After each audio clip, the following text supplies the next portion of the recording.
Hello guys, welcome back to Short Tips. In this video I'm going to talk about how to fix high disk usage in Windows on your Windows PC and how to fix this up. So let's get started. So first thing what you have to do is you just have to come here in the search and you have to search for services.msc. You have to search for services.msc.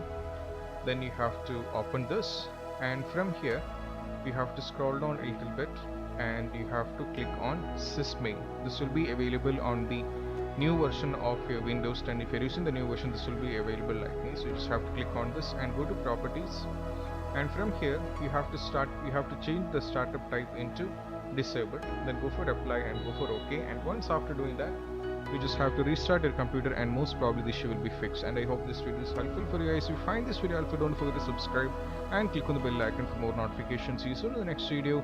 Peace out.